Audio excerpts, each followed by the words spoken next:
Welcome to eTime with ISL. In this segment, we will discuss attendance points. For the purpose of demonstration, we've gone to an existing employee's time card.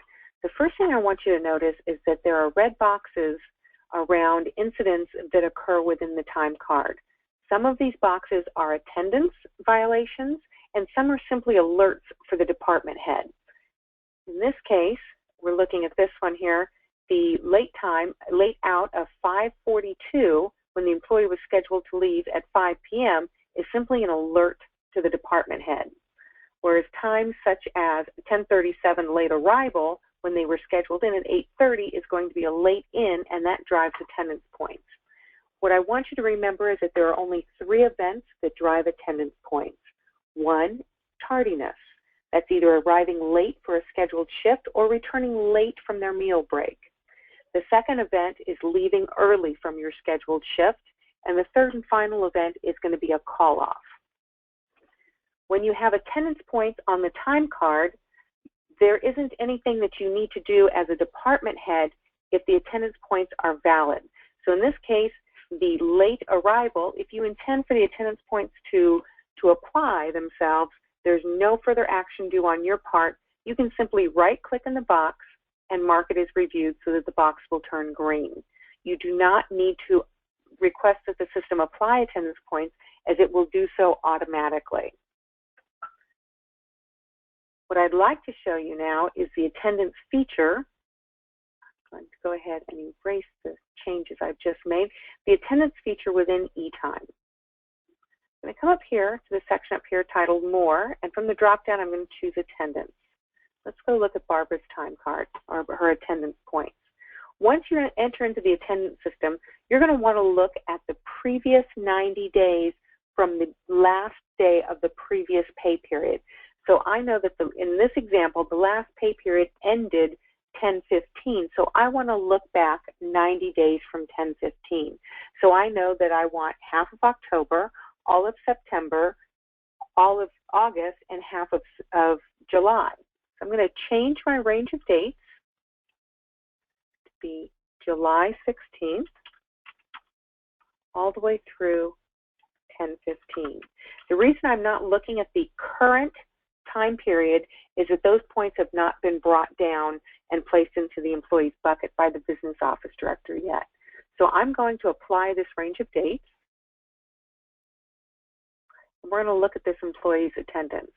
So the expectation is that once per pay period, the business office director will do something that's called apply the rules, and that will bring the current totals onto the employee's time card bucket.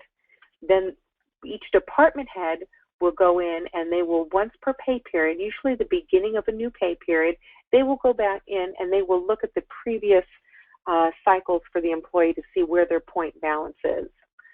Some of the things that you'll see the event as it occurred, the day and date that it occurred, the balance, and their total. You can ignore this column that says actual amount. That's just a percentage of time. In this instance, I can see that the department head had gone in and said, do not apply attendance points, so there were no points charged for this late arrival. So the employee remains with a 0.25 balance. You'll see things in purple. The purples are what's called phantom punches or system-generated punches. This is showing you that there was an event that occurred on April 17th. 90 days later, on July 17th, it expired. However, in this situation, again, on this date in April, the department head said, do not apply attendance points, but had there been attendance points applied, those attendance points would have fallen off. So I'm going to scroll down. And I'm coming down to the bottom to look and see what the employee's total balance is, and I can see that their balance is now 1.5, remembering that our attendance policy is such that anytime an employee reaches 3 points or more in a rolling 90 days, disciplinary action is due. So in this situation, I can see that disciplinary action is not in order for this employee. As a department head, I would want to scroll one by one through each of my employees to make sure that I've captured everybody and haven't missed anyone. So once your employees reach 3 points or more, the system will automatically notify you by by this link here that disciplinary action is due.